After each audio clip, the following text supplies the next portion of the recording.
കൃഷ്ണ ഗുരുവായൂരപ്പ ശരണം.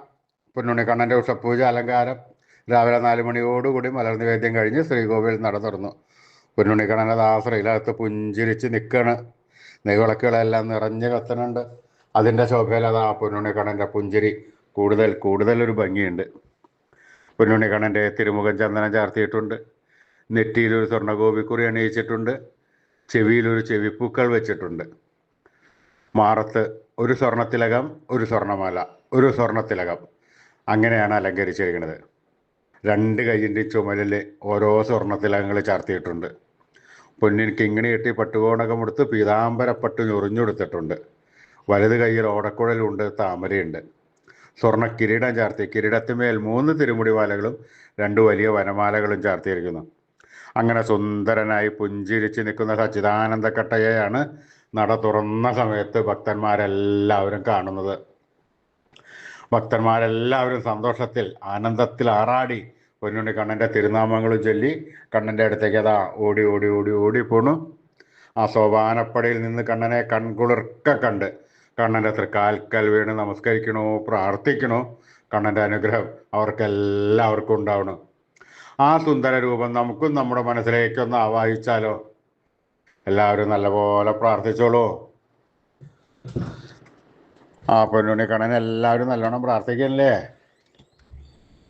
പൊന്നിൻ കിങ്ങിണി കെട്ടി പട്ടുകോണകമെടുത്ത് ഒരു പീതാംബരപ്പട്ട് ഞൊറിഞ്ഞെടുത്ത് വലത് കൈയിൽ ഓടക്കുഴലും താമരയും പിടിച്ച് സർവാഭരണ വിഭൂഷിതനായി നിൽക്കുന്ന പൊന്നുണ്ണിയുടെ രൂപം എല്ലാവരും മനസ്സിൽ വിചാരിക്കൂ. നല്ലപോലെ വിചാരിച്ചോളൂ. ആ പൊന്നുണ്ണിക്കണ്ണൻ്റെ രൂപം മനസ്സിലേക്ക് അങ്ങോട്ട് കയറി വരട്ടെ.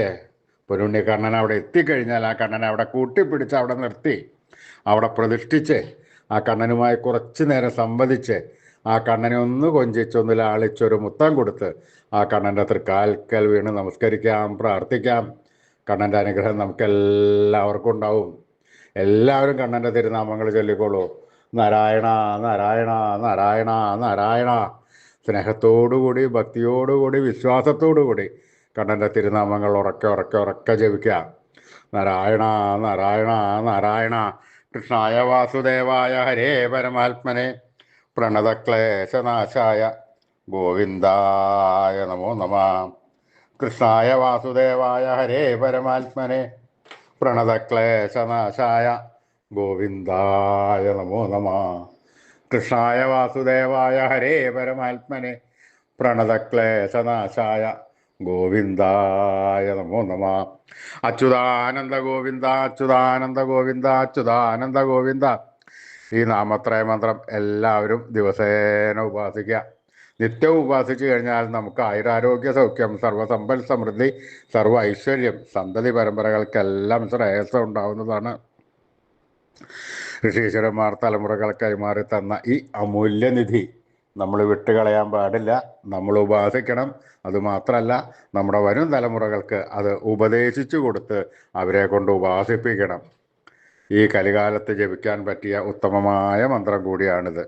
അതുകൊണ്ട് ആരും ഉപേക്ഷ വിചാരിക്കേണ്ട. ഇന്ന് തന്നെ തുടങ്ങിക്കോളൂ. എല്ലാവരും നാമത്രയ മന്ത്രം ചൊല്ലിക്കോളൂ. അച്യുതാനന്ദ ഗോവിന്ദ അച്യുതാനന്ദ ഗോവിന്ദ അച്യുതാനന്ദ ഗോവിന്ദ അച്യുതാനന്ദ ഗോവിന്ദ.